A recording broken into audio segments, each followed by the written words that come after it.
Hello, everybody.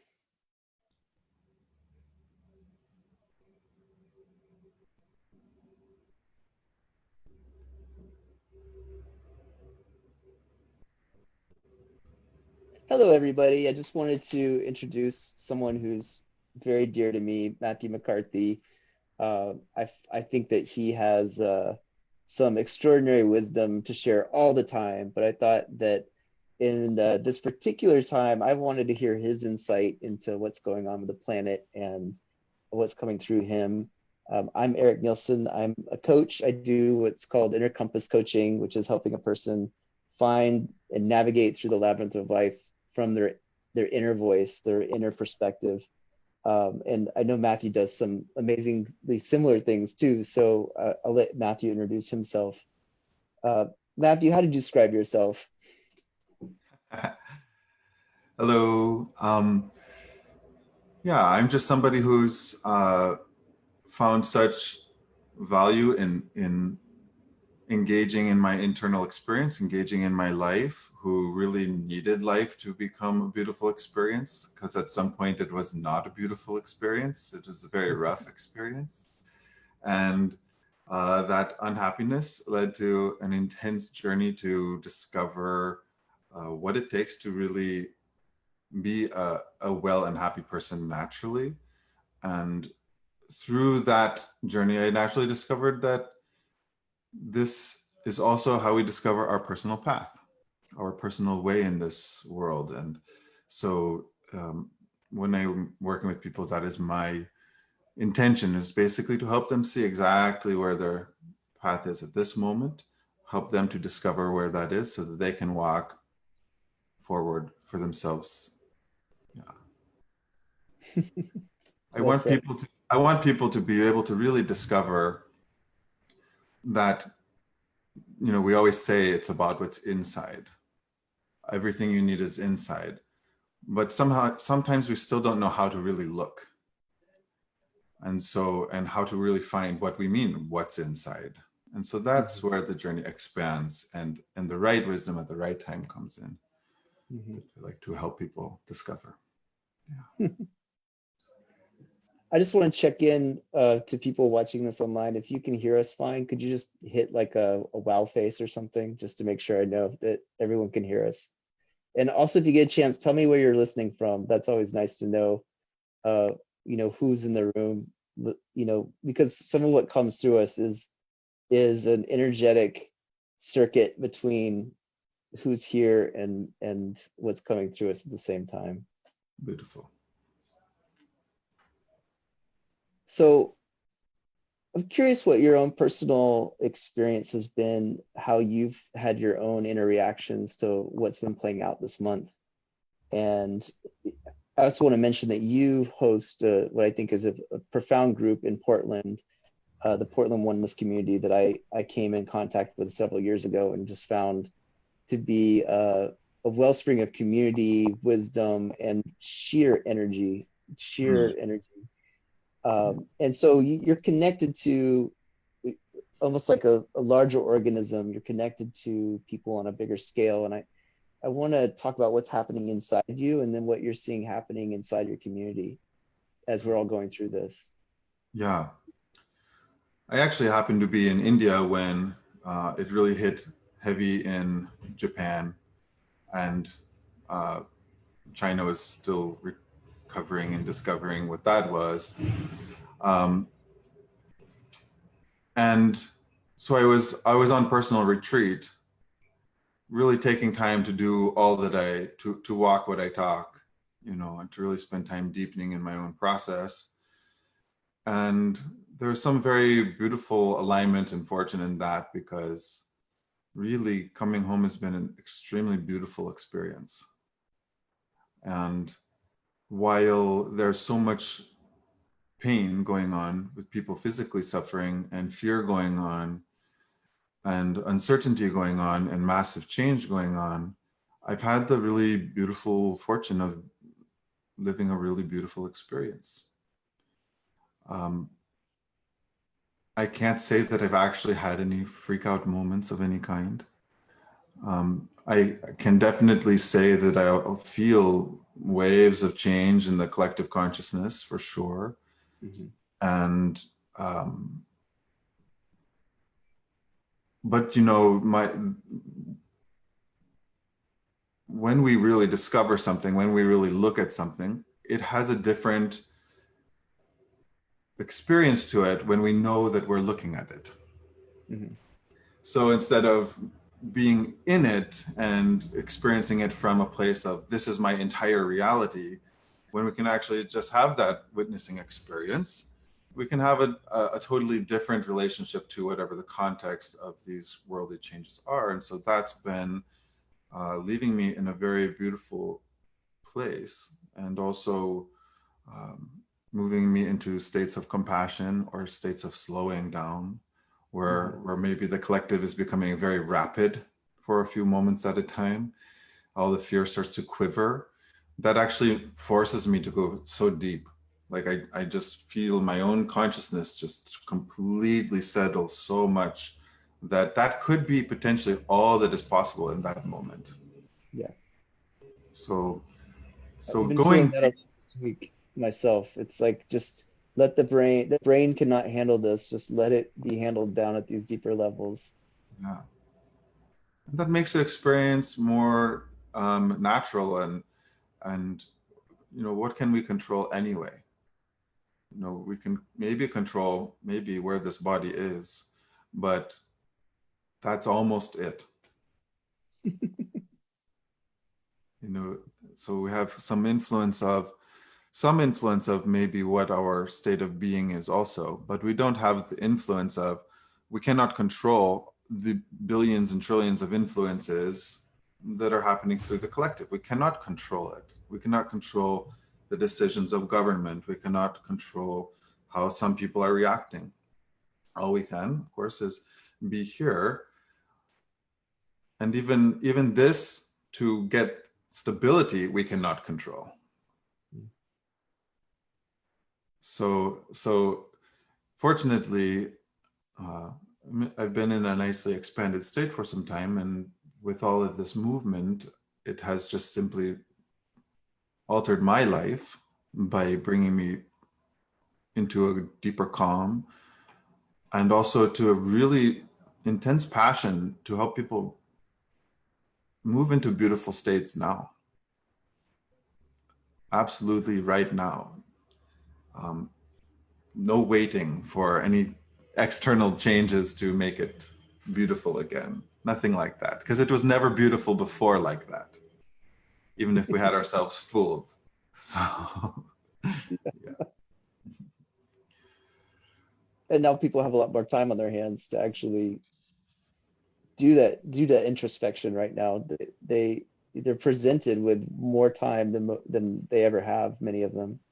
Oh, it's so sweet. Yeah, I mean, we of course have the people who are moving society along at the baseline levels, and we have many of us, most of us, who are probably really with much more time. But in respect to that, it doesn't necessarily mean that we have better use of our time, unless we are making good use of our time. You know, because one could be very occupied on a schedule and living an extremely beautiful state of consciousness, and very successful and very calm. So while many people are having more time, different contexts of time and space with their work and their home life, not going to the gym, not going shopping as much, not going outside even as much. What are we doing with our time? This is a, hopefully what we're doing is we're really letting ourselves enjoy as much as possible, which is different than just pleasure seeking, of course, but really enjoy as much as possible, whether it's a pleasurable thing or facing ourselves, making good use of this really beautiful opportunity. Because if I am being forced to go deeper by the collective impact, everyone has the opportunity.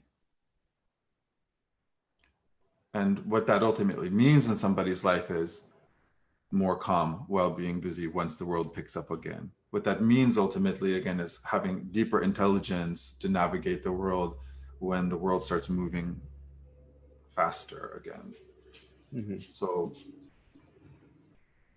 it's a really beautiful opportunity while the pressure of context has been slowed down, and things are a bit more chaotic now, to actually gain a deeper sense of direction in one's life. What Mhm. is truly valuable to you? And from what state do you want to live those things? Do you want to engage in life? Now is that beautiful opportunity, for sure. Yeah. It's like the whirring wheels that usually, it's the processes that we've set in motion or we didn't even notice that we had aligned to. Suddenly, many of those processes have been whirring to a halt, and even some breaking down, maybe to pick back up and put back into order, and some maybe not.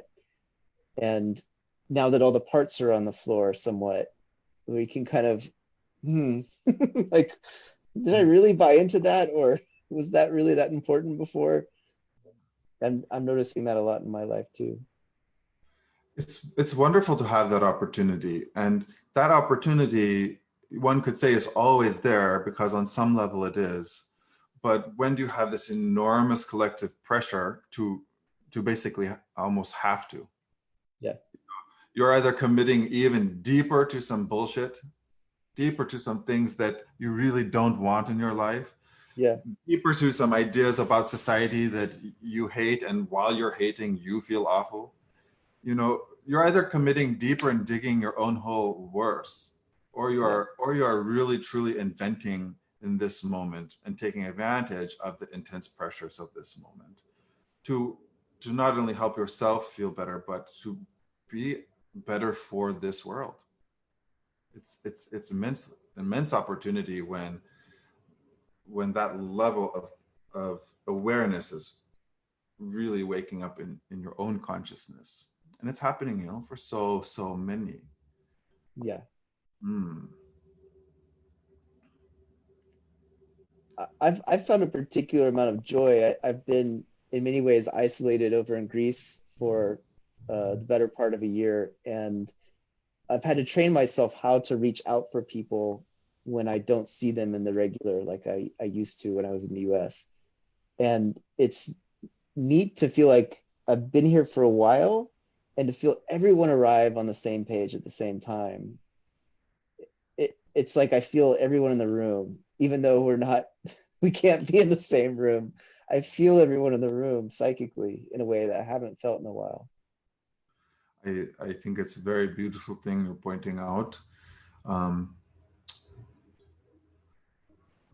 One way we look at it is what's going on in my life and what are the things I want to envision from my life and bring into this world. But from what perspective, or from what deeper awareness are we making those kinds of choices too? Because there's so Mhm. many layers to this consciousness. But as we have become isolated physically, we have this global action of that. And Mhm. that makes the heart really realize either we go into deep depression and separation anxiety, etc., or our hearts expand until they feel connected to everyone else wherever they are. Some place, maybe even some restaurant that you finally can appreciate at the heart level, instead of just yum yum yum, it's mine. Now I get to actually feel, wow, how amazing that restaurant has put all this effort just so I could show up and buy food with a Mm. swipe of plastic. The the ability to experience that all things are connected, that there's only one consciousness, that there's only one being permeating all this. The ability to experience that now is much, much more alive. Yeah. And sometimes it is that distance, that makes the heart grow fonder, the distance that makes the heart look for its connections. Where am I connected? Because the heart is a mechanism trying to help us constantly feel that connection, because that is for human being and body, it's an essential experience. It's the place where we stay awake. So it's so beautiful that we can actually have the opportunity now to discover deeper. One consciousness is the truth. Yeah. Whatever word you use for it, it's the truth. Yeah. We're part of this vast web of life. Anything that does not align to that will eventually fall off and have to be started over from that place, once that place is discovered in some corner of your consciousness, of one's consciousness. So everything we're creating now, that's, like I was saying before, is still digging a hole for ourselves. Eventually you would discover that was built from completely self-centered consciousness. Where are you feeling this awareness waken up? I, I notice, for instance, there's now awareness of the kind of networks of human effort it requires to make your life the way it is. All the people delivering packages, bringing food to the grocery store, standing in line at this checkout counter. And I feel that people now that, I won't say it's threatened, but now that there's a kind of tension around that, people are suddenly seeing the grand network that makes their life happen. And I think they're appreciating it at a level that they never appreciated before. So I'm wondering, like, how are you seeing this awareness waking up? What little signals and signs are you seeing from people that are a positive reflection of this that you're talking about?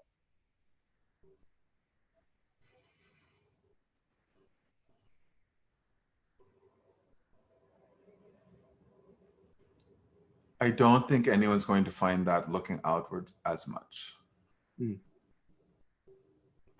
Because there might be people doing some benevolent things. You know, you're seeing little things like people donating their gloves and the additional masks they had around from projects and things like Yeah, this. It's all very yeah, beautiful. But that, what is that experience? See, I know some people who would give and they're calm themselves and they gave their masks. mm-hmm.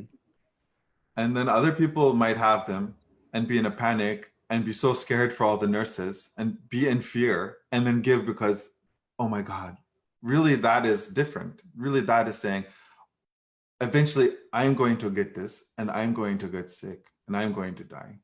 Yeah, But so I would say we don't find it outside exactly just by the what we are seeing or by the good deeds. Those mm-hmm. good deeds are very important and very helpful. And but the question is, where are we coming from inside when we're doing Yeah, that? yeah, So for me, where I'm seeing it right now is probably like people like you who are suddenly inspired to just do something further to have this conversation. People who might be listening right now or who will listen eventually, or people who join me in the online satsangs I am doing, suddenly people want to be there. They want to be there. And that inner desire to want to grow is very, very important. mm. So for me, I'm experiencing it in people exposing themselves in honesty. I am scared. You know, it is a bit of a roller coaster. Or then all of a sudden someone's really excited because they're like, this is the collective experience the world needed. And then they're angry about something that happened outside and they're able to more express themselves, that is their journey. To me, that is the journey into calm, into peace, into joy, into happiness. So it's beautiful to see it in the conversations I'm also having with other people like you. Mm. Connection, isn't it? Uh, I was at a store. I've been out, I think, twice before we were locked down and once yesterday. And the rest of the time I've actually been home. And when I went to the store and I got myself a small snack, And I checked out, the grocery checker said, "Wait, you're not hoarding everything like everybody else?" And I, it almost woke me up from my little peaceful dream of, oh, I didn't even realize that was a thing yet. And that was this beautiful moment where his heart just wanted to connect. He actually was looking for a way out of the fear that he was seeing people pass him by Mm-hmm. in those kinds of purchasing. So, and that's not to condemn people doing that or anything, but it Sure. was about him actually breaching this, building this bridge to just say, oh, he was grateful to have a little relief from that energy, from what energy was going by him time and time again. Yeah. People want that relief. We need that relief. If we seek relief, it's because we're holding so much that's unbearable to hold. So we want to help people right now, and want everyone listening right now to actually get that relief. That's what we want, not later, immediately. Jump into this frequency with us, jump into this easiness with us, hang out, let the heart go, do what it does naturally, just by hanging out and putting our attention on each other as is happening in this conversation, and let this happen. Let us be connected and be human.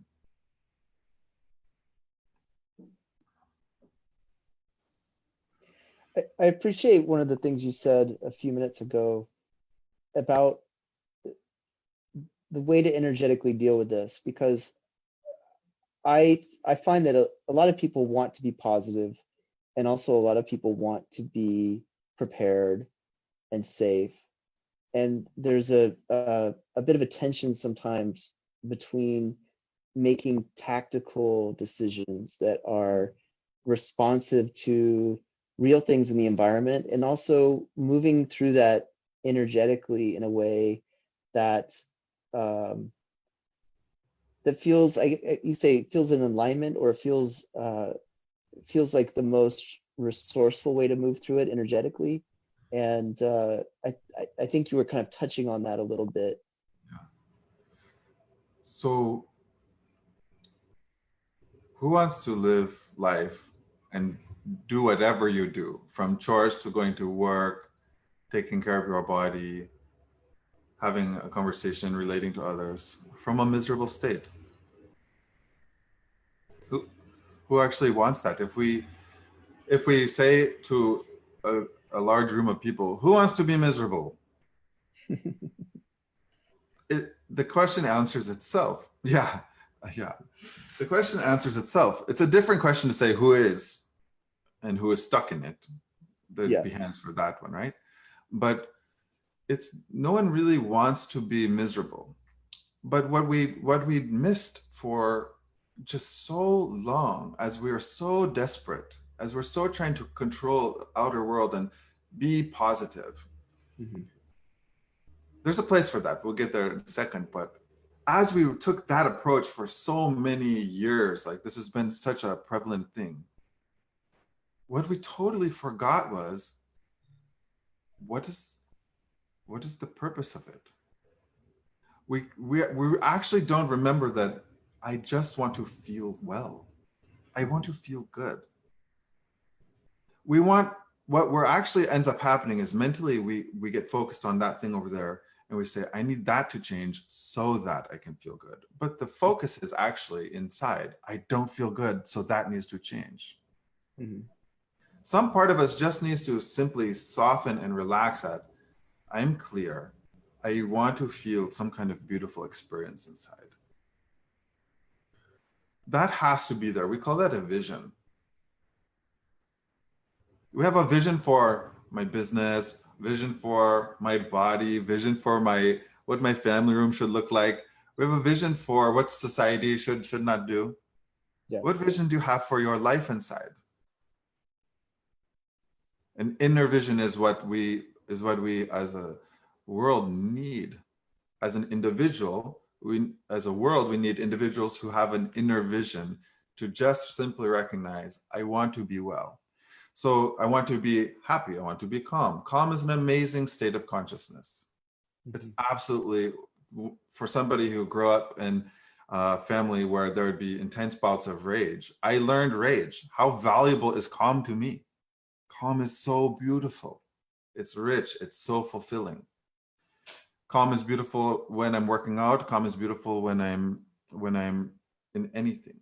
So when we're engaging into the world, how can you do that if you don't have some kind of beautiful state? How can some wonderful result happen in the world if you don't have some wonderful state inside first? So because the world is so, one moment. Bye. My dog's going outside for a walk. Because the world has so many factors constantly changing, we don't have any singular solution that we could say, always just be positive.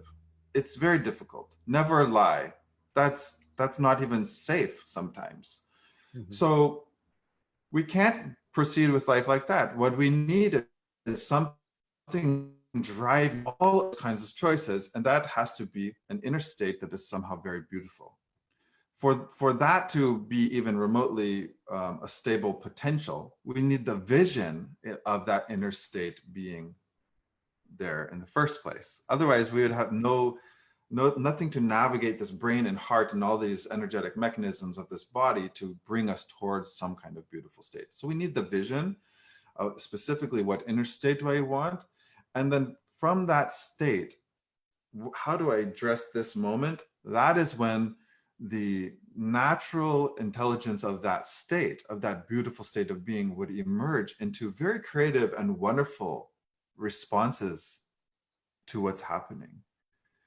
Even if that's like, how do I pay off debt? That actually needs to come from a beautiful state for it to happen in the best way. Or to talk to somebody who's got a very opposite opinion.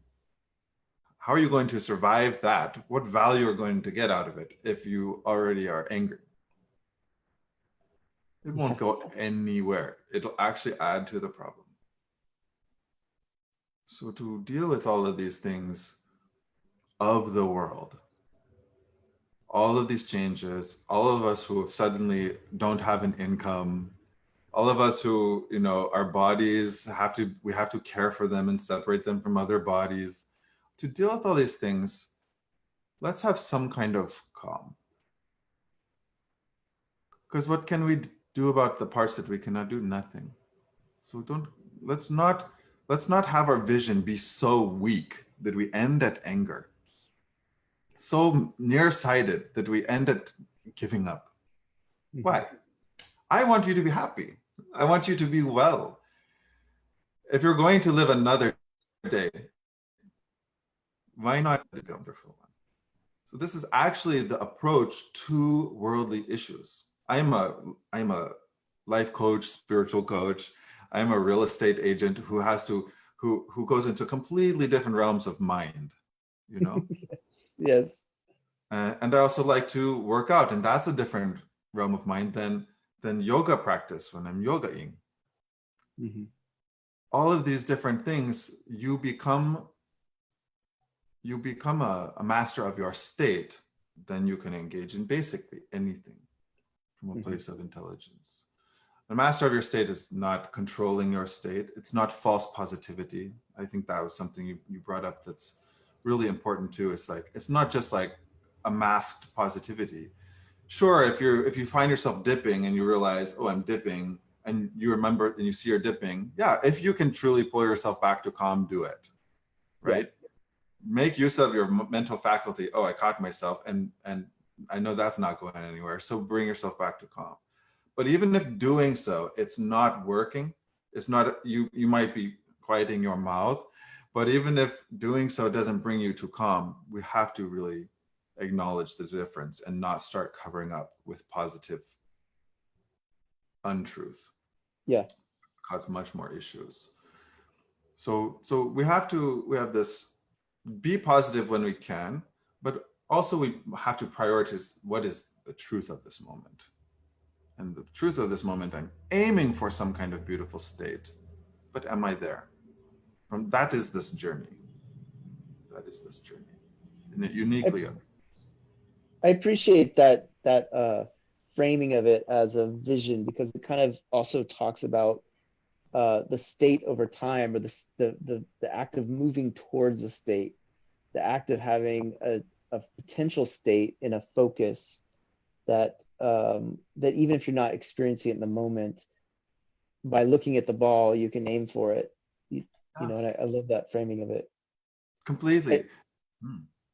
but I sometimes think of what you're talking about, the way the surfer's relationship to the ocean, and that the ocean is going to have its moods, its waves, its crashing, thundering, raucous currents, and the surfer is not able necessarily to control the state of the ocean, but through that deep relationship to the ocean being the inner temperament, the inner emotions that you feel, the surfer can position himself beautifully with those waves, and ride the waves in a skillful, masterful way, rather than trying to, you know, tell the ocean to stop, Yeah. you know, and be slammed against the seafloor that way.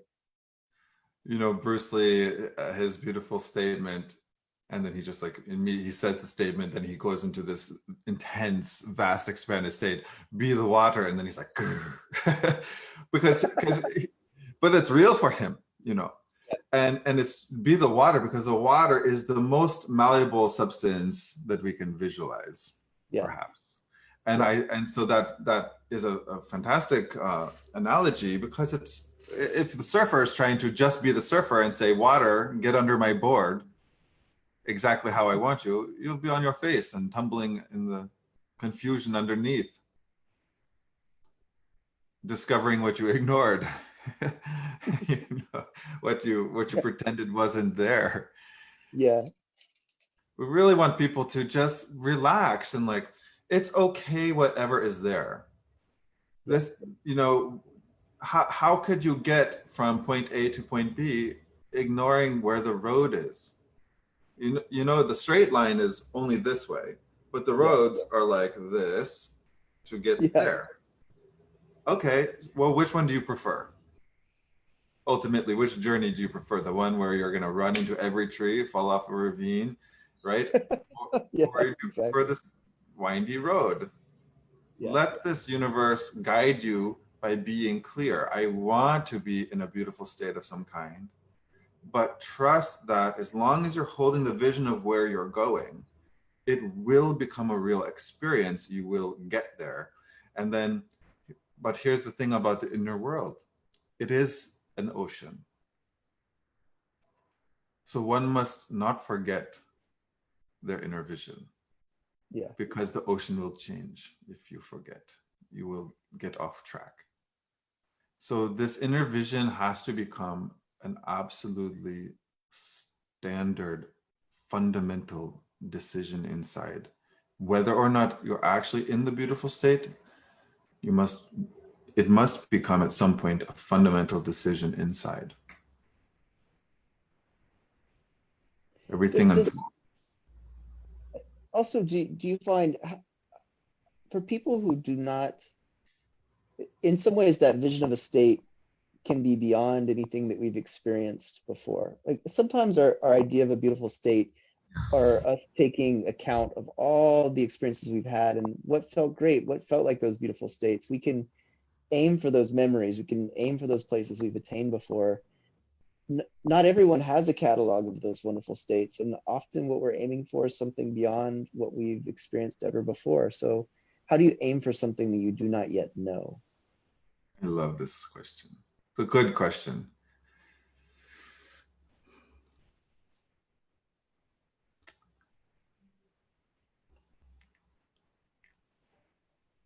We have different faculties that we work with within our own, within ourselves. Many people still work completely within the faculty of the mind. The mind being conditions, programs, knowledge we've learned, teachings, spiritual teachings, whatever, math. We all work within the programs and conditionings that the brain has received. Mhm. So not to jump too far, but at one point we say also that all these conditions, programs, ideas, they become your prison. They really are also a prison. Yeah. There's one of the liberations is actually from the knowledge that you have attained. So because then we can't be the water, right? Because the water is new every moment. That was also one of Bruce Lee's sayings was not knowing is knowing. Oh, is it? Yeah. Yeah, good. Bruce Lee's joining us today. That's awesome. Totally awesome. So, but meanwhile, let's say that we are we are at on our journey, we are still within the prison. Mhm. Sometimes we call that the unawakened brain or the unawakened consciousness, or somebody who's just living out their past over and over and over again. It's not like if you're there, we want you to suffer. We might as well make a really wonderful prison. We might as well make this room nice. If you're going to stay in this house and never venture out, make it nice for yourself. Don't make don't pile all of your furniture between your bedroom and the kitchen. Right? Who does that? I'm going to make the most complicated path I can to get a glass of water. We don't do that on purpose. So that falls within the realm of positivity. Make positive thoughts the best you can. Build positive perspectives inside because you've been taught positive thinking is helpful. Go ahead and build the most gorgeous prison you can possibly imagine so that you don't get yourself into too much trouble. This will help avoid some unnecessary problems. So work within where you are, what you've got. Go ahead. If you don't have this state of happiness, then you have to still try your best. You have to try. Work really hard to become happy. No, of course that will be futile. You'll do all you can, and at times you'll be like, I'm doing it, and you'll have these peak experiences, and it will be wonderful. I'm happy, I'm blissful. And then somebody will whisper something slightly off color, and it will topple everything for you. And you would realize that that kind of happiness is completely conditional. So how one actually does that, what it might look like in a person's life is, I'm told that it's societal rules, it's cultural rules, it's the rules your family taught you, it's the rules that school taught you. So to make myself feel good, I'm going to dress nicely, I'm going to get this hair, I'm going to go buy this car that somebody will appreciate when I buy, and also I'll appreciate because it makes me feel like I've checked that box. We have conditional happiness based on the conditions of the mind. Go ahead, get it fulfilled. I want people to get it fulfilled. I don't want people to denounce society because it's not going to work for you. We don't have that in this world unless you truly go into the forest and walk away and accept your fate. No one here is denouncing on Facebook. Okay, that's just not happening on Zoom. It's not happening. We have to embrace our conditions. Do what feels good to us, but do it to not harm others. Everybody's got some kind of way. Let yourself be you. Go ahead. Just don't harm other people on this path. If you want to take it, don't leave it behind. Go on your way with it, but try to be kind and say what you need to say and be what you need to be. Nothing wrong with you. Nothing wrong with a single person. What we get into trouble is when this prison beats up another prison, then it causes real problems, unnecessary problems. Be you, get fulfilled, get your things, make your comforts, get the people who love you on your shoulder, fine. But there will come a time when that becomes a limit to your own happiness. Mhm.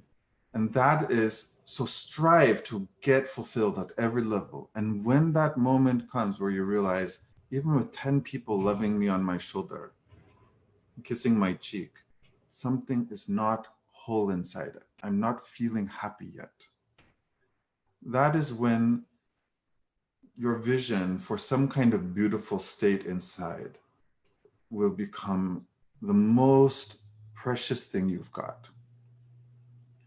And you not knowing how to create it will find you, as long as you hold it. As long as you're honest that these previous fulfillments are no longer giving the same level of fulfillment, that ache in the heart automatically awakens to take you into a beautiful state. And then when you're there, you're in a constant evolving fulfillment with whatever wave is going on. And should you dip out, the same process would happen like we just discussed. You notice it, maybe you'll get some mental gratification for a second, some kind of physical pleasure, and the next thing you know is not enough, and you move fully back into the beautiful state where you actually are happy to be alive. Beautifully Come with. put.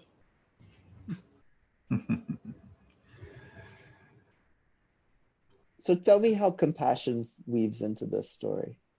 That was something that you said you'd wanted to talk about. So I wondered what was on in your heart when you said that.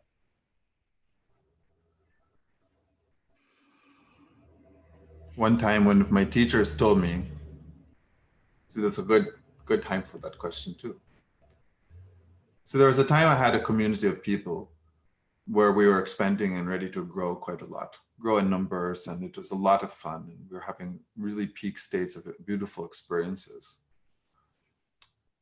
And while that was going on, we were being given, this also goes to your last question, we were actually being given tastes of those states. We were being given and revealed what we could aim for. Mm-hmm. But they're totally unsustainable. Because at that point in my own journey, I was still getting so much mental gratification, psychological happiness, because I had not been a fulfilled person yet. I want everyone who hears this, if you're not a fulfilled person yet, you're perfect. No problem. I want you to know your psychological needs, no problem. Just what happened was at some point when I became more psychologically fulfilled, that whole community vanished. It just disappeared, like gone. The universe ended it.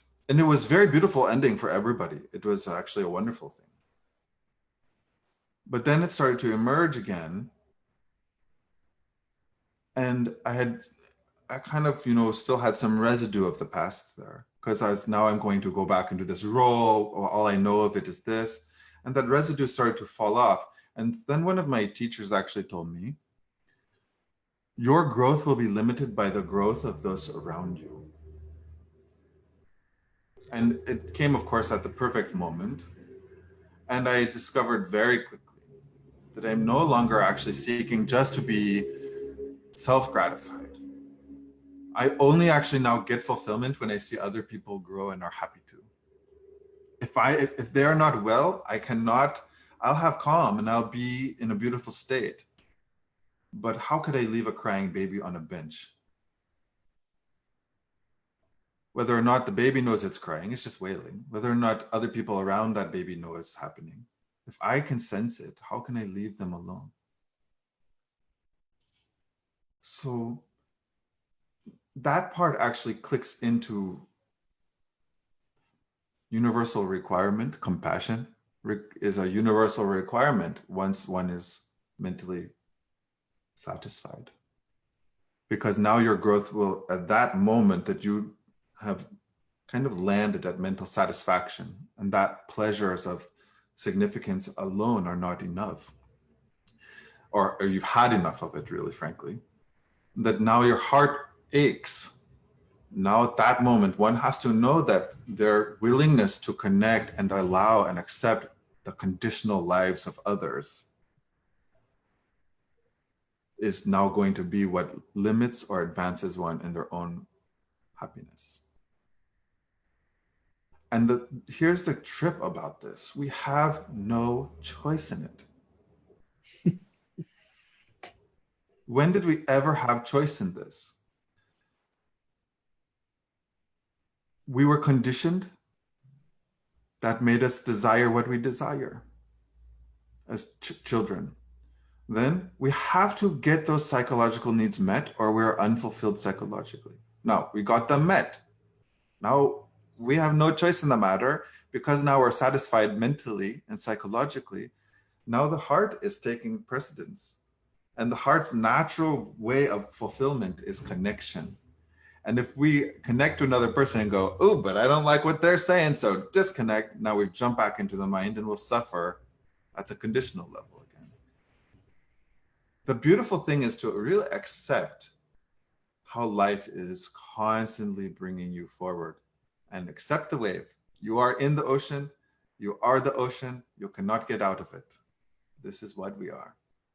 So at some point, compassion would be a wise intention inside, because you will find you do not actually excel externally or internally without, externally you would not excel without real suffering, and internally you would not feel fulfilled unless you realize as I had once learned to connect with myself, now I have to connect just like that, but with others and accepting their total conditioning. For that to happen, you're going to have to see, first of all, that you might not like them. Because we don't really have compassion.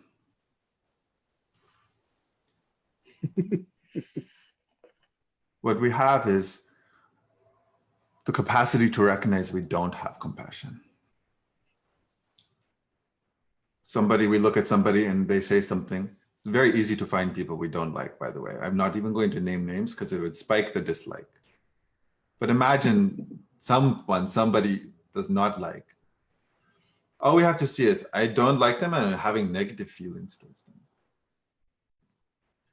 As soon as you do that, you would know that is your journey.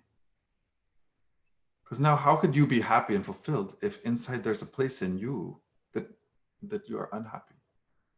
It's almost too simple to put that next to each other. How could you be happy inside if you're not happy? So how could you be happy inside if you have a problem with others? How could you be happy inside if you have a problem with this world? Because it doesn't meet the way you think it should be. You're doomed. So in that way, this acceptance, I don't have compassion. And that is actually the moment that you will start walking towards compassion, that compassion will start to wake up inside you. Compassion, all of these beautiful states begin when we realize that we don't have them. They're not havable. They're only experienceable. They can only be living in the moment. They cannot be attained, then cut off from the source, and then owned. They cannot work like that. They have to be discovered. Ooh, I'm trying to disconnect from the source in that person. And in that disconnection, I suffer. I have to relax and see I have no connection with that person, no compassion in myself with that person. And in that moment, you'll discover it starts to flow.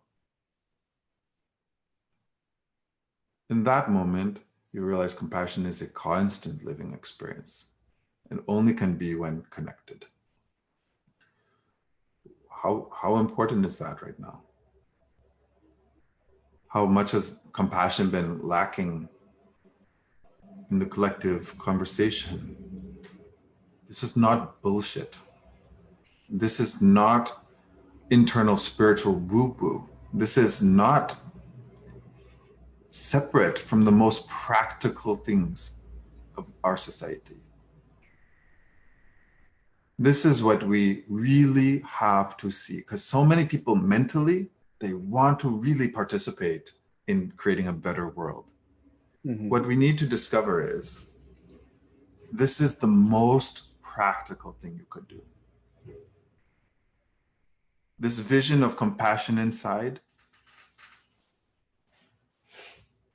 it is the most practical choice one can make, that they should themselves live from a beautiful state, or you will have nothing but weak solutions that will eventually cause more enemies, more conflict, and dissolve back into the ocean and have done very little.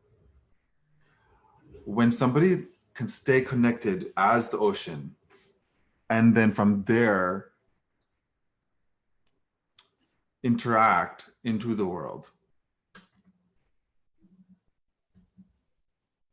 that entire action is connected to every other aspect of the creation. Mm.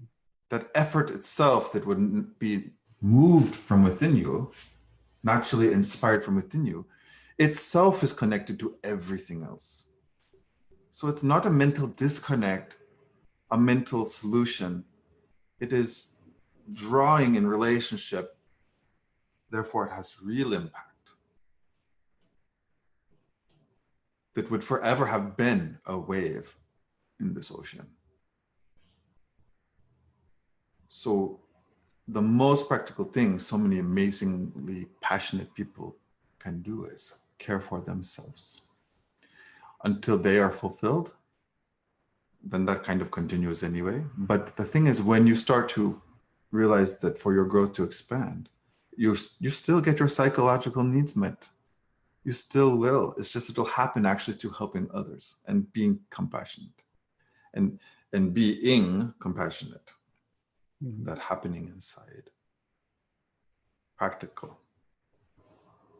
What would you say for someone who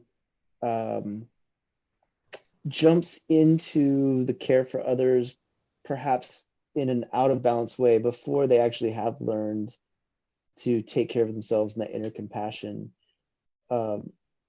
It's in some ways there's this beautiful line that you cross. You know, the tide shifts from being mentally fulfilled into the grad school of compassion outwards. How does someone who maybe is working outwards before they've worked inwards, do you think that just sort of draws them into their own self-compassion already, or is there ever a need to kind of bring it in and then bring it back out?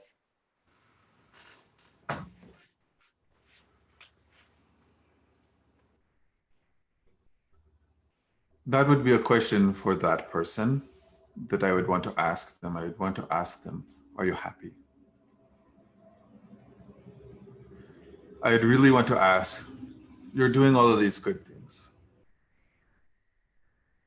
Are you actually happy?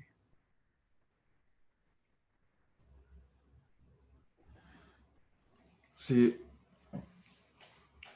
that person is actually seeking conditional happiness because they are not happy. Mm-hmm. They're actually trying to, and that's all they can do because they don't know any other thing. So from somebody who is observing it calmly, you would see they're behaving like that. And you could hopefully be okay with it. But for that person, I mean, sometimes there may be times where you need to stop that, you know, where you might need to have an unpleasant moment and stop it. If they're causing physical harm to someone or really emotionally attacking someone, you might from a state of compassion, you might actually slap a person. It's possible. But we cannot decide these things ahead of time. They're not mental choices. They are natural. But so we have the onlooker of that person who might go, oof, you know, they're really unhappy. And so they're really trying to get their happiness. Other people who are listening to them would go, oh, this person's helping me so much because they're telling me all the things I want to hear. And so both of them would get some fulfillment, mental fulfillment together. And that's good. But the question is, does that person want to actually be happy and free from the need to continuously go after conditional happiness, from suffering, from cycles that don't actually go anywhere further? So I would say to that person, I'd get very calm with them first. I'd let my state impact them first. And once I feel they're calm, and it happens, then I would say, what are you experiencing right now? And if they're, if they have moved into calm, I say, isn't that wonderful? Isn't that wonderful? I wonder what from this state, how you could deal with that problem you were talking about. I would start to help them recognize the difference between an effortful type of happiness, which is actually rooted in unhappiness, to try to become happy and force happiness. And I'd help them to see, here you are, calm. And in this moment, everything is great as it is. I'd help them to start to notice the difference of the two so that they could then be posed the question, do you want to actually have this in your life?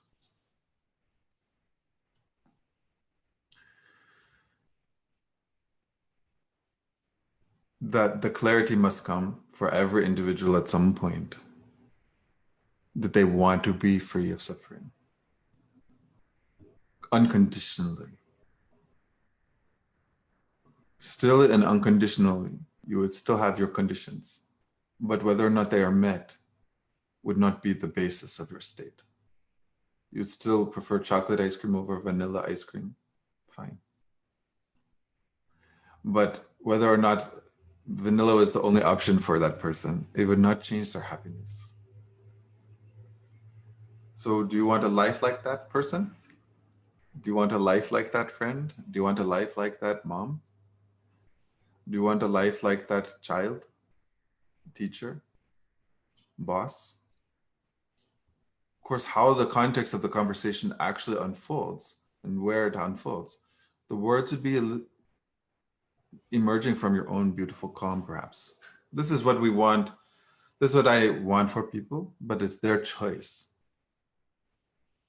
Because if they don't get the absolute depth that this is a deep fundamental choice one has to make that is more than a mental choice.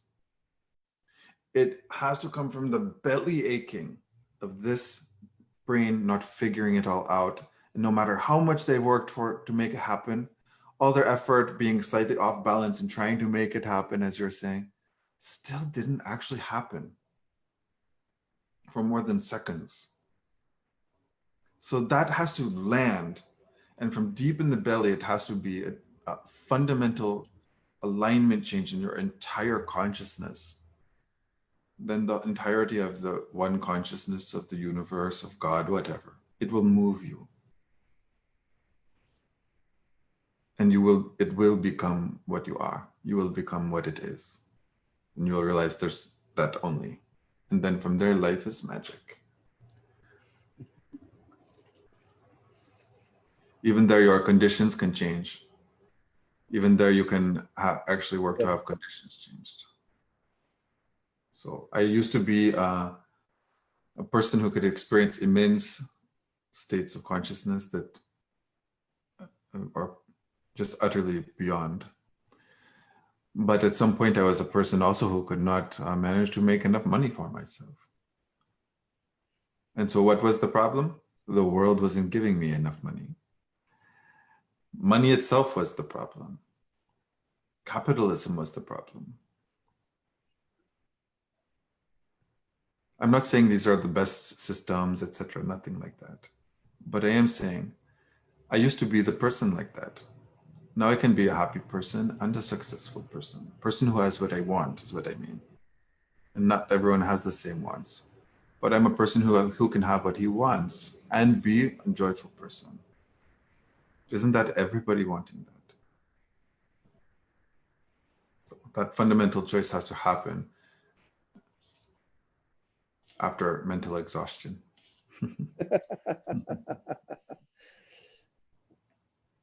And I think the times are aiding that process.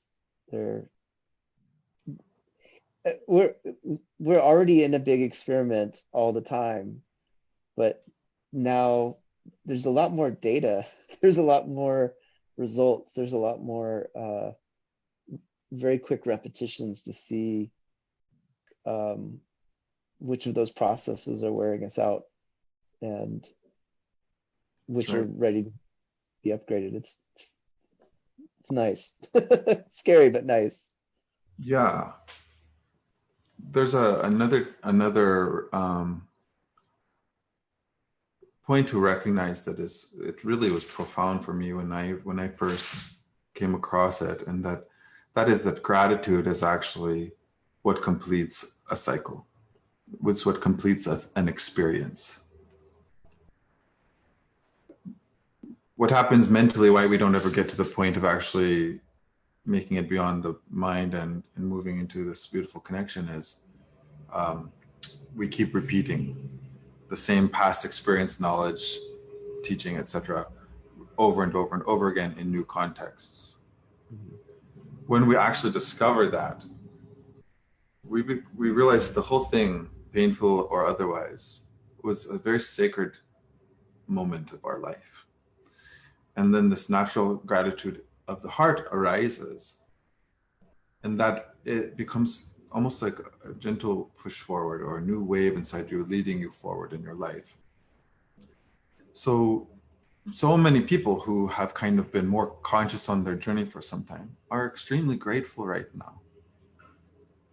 They're not grateful that people are dying and in pain. It's not that. They're not grateful that everybody is losing out on money and things. No, it's not that. People may get some kind of pleasure out of that, but that's not who I'm talking about.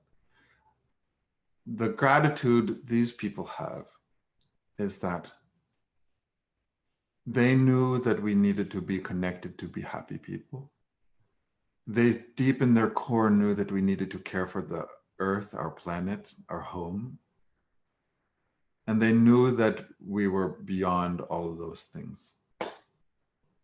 And so they're seeing this as the moment where we have the opportunity, to realize that that door jam is there and take a different path collectively.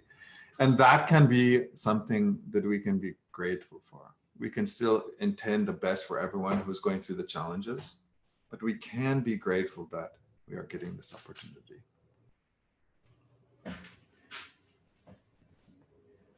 Another way to say that is we can see if we are lacking gratitude for what's going on even now. Like compassion, it begins when you realize you lack compassion or you lack gratitude. We can see that, and that's okay. And then you would be on the expanding journey from there. Mhm. We're learning to have, my heart wants to say this. We're learning to have beautiful, healthy relationships by accepting our own unhealth,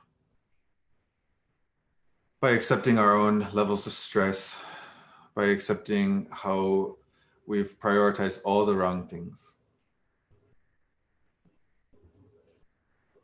All that human beings need is healthy relationships. We need to discover connection inside to ourselves and then share that with other people. That would resolve literally all these things. Then this person would be friends with that teacher, who is then friends with that senator, who is then going to Washington, D.C. Yeah.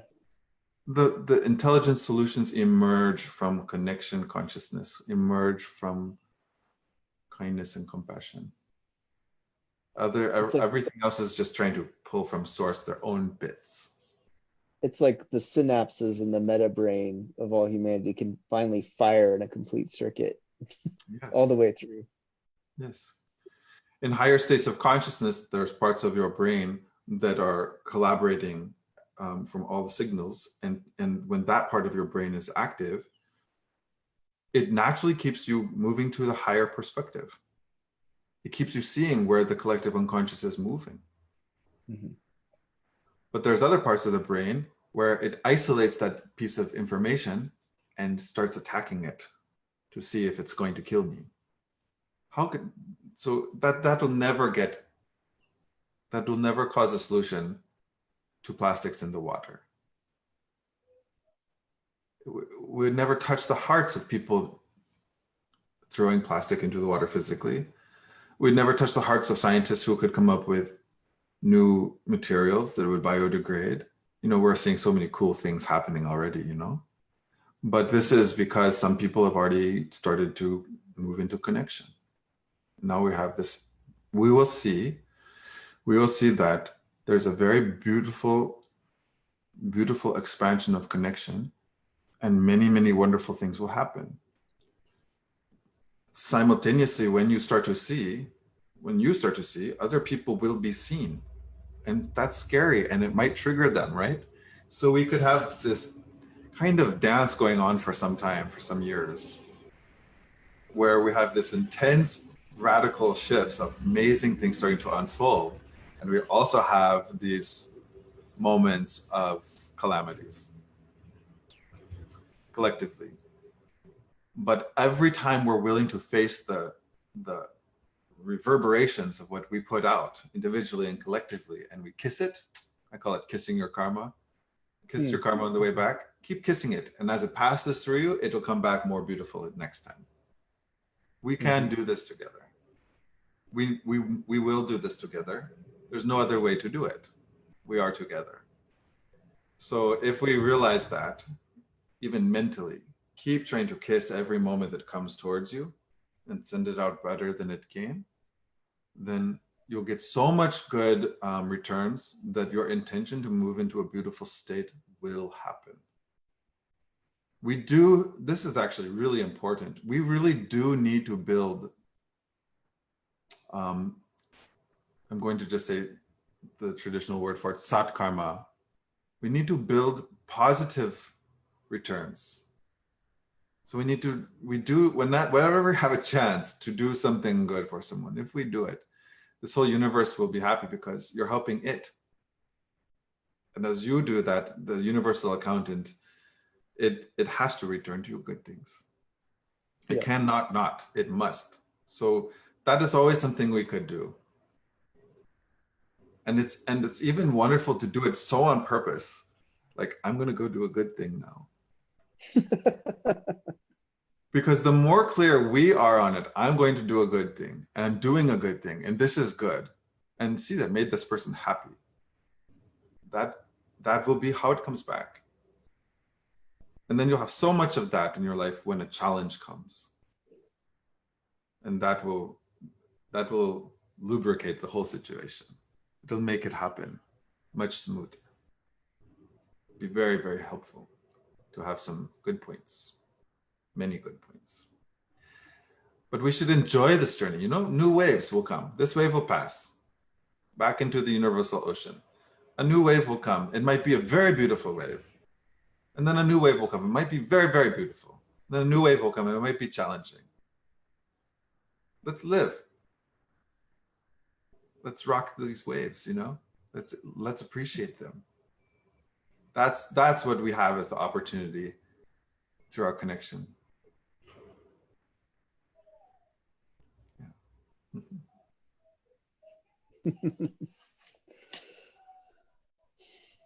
Does this feel like a good grace note to complete on, or do you have anything else that you want to put out there? Definitely, this is the message. If you become happy, if you do good things, this world will not be able to become unhappy any longer. Start with yourself, kiss your karma on the way back, have a vision for yourself. This is completely it. There's finessing to this of seeing. Definitely, if somebody's been listening this whole time, they've been getting some waves that will be helpful to them.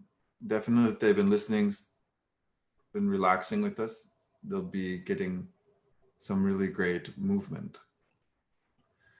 So I would say appreciate that. Mostly for the fact that it is actually within you a beautiful experience. In you yourself, the listener, the participant here, that you yourself are having a wonderful experience. And see also, as I was talking about good points, see how that shifting into that place is even good points. We did a good thing here today. So let's really be grateful for that collectively and appreciate that. What's a good way I'd like to let people know about gathering online together also for some talking later? I don't know how to tell these people that. But I'd like to welcome everybody to participate in online communications as well, if they'd like to do that from time to time. And in this video, I'm going to put links to, Matthew has a couple of groups that we'll put links to. He also has some events coming up. I think you have an event coming up tonight, don't you? Yeah, at 7 Uh, Pacific time. is your Friends Meeting in Truth event happening today? Yes. Is that something we could broadcast, or? Yeah, absolutely. Everybody is welcome to that. Okay, Yeah. great. And So go ahead. I just wanted to thank anybody who's listening or who will listen. There are many people who have your well-being in mind, and it's definitely within my heart for your own well-being. Whether I know you or don't know you and agree with you on everything or not, I do want you to be well. Okay? Love you. So thank you.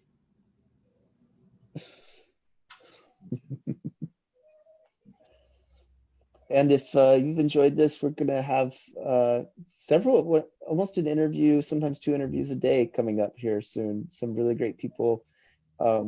Sonia Sophia, Paul Selig, my friend Skaya is going to be tomorrow.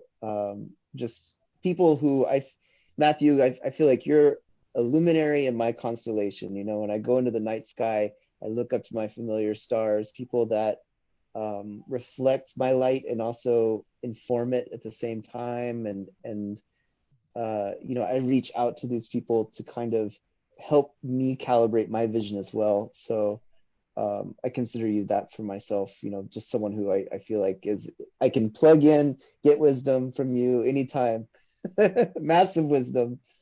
And I'm what I'm doing with this series is just to connect to those people and share them, because I know the conversations I've had one-on-one with you have been profound, and these other people have been profound. So I just want to have the conversations out loud so they can get the same things I get out of them. It's really wonderful. You are a fantastic facilitator. It's a very special gift to be able to do that in a way that is meaningful. And thank you. I'm glad you're doing that for these people. Oh, thank you, Matthew. Have a wonderful time tonight, and say hi to Marsha for me. Okay. Love you, Eric. Love Namaste. you too. Namaste.